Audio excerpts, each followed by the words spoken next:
Welcome back to our video on the knapsack problem, and we will study in this video the Java implementation of the brute force recursive approach.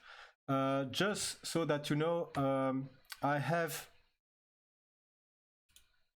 implemented here some source code which is of course available, and you can use it for your assignment. It's available on GitHub at this address, so github.com pshows lafo 2266.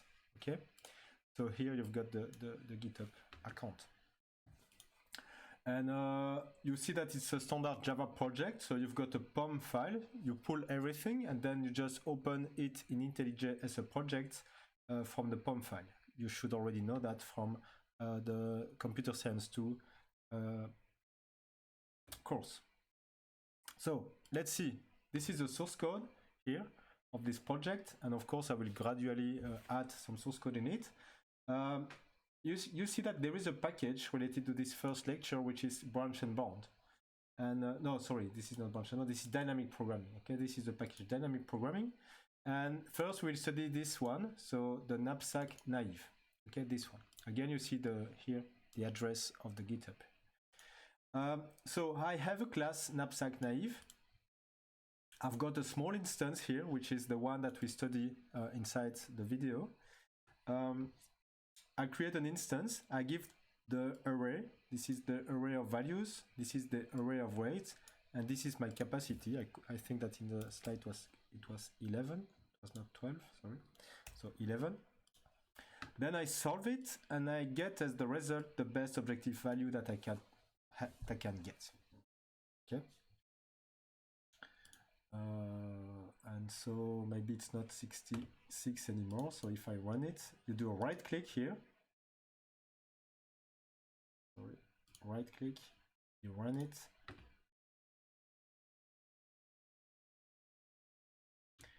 And you see the result here under. So the best objective value is 40, it's not 46, it's 40. Okay, for this instance. How does it work? Well, I'm storing here as instance variables the array of values, the array of weight, the capacity. Okay, and then when you call solve, I call a private method here, which is the one with the recursive parameters. And initially, of course, here I will put n. So this is n. And this is in the slide. This was called C, right? This was the capacity. The initial capacity of your problem. And this is a recursive call, and as you can see, there is a one-to-one mapping between this and the recurrence equation that we have seen. So it was these ones. Okay, so if I switch now to the recurrence equation, okay, if you remember, these equations here are exactly the one that you see in the source code. Okay. So in the source code, it's here. You've got the base case, okay? Well, the base case is this one. If j is less than 0, you always return 0, whatever is the value for k. Otherwise, of course, if the weight of this item is already larger than k, this was this case here that you have here. Okay?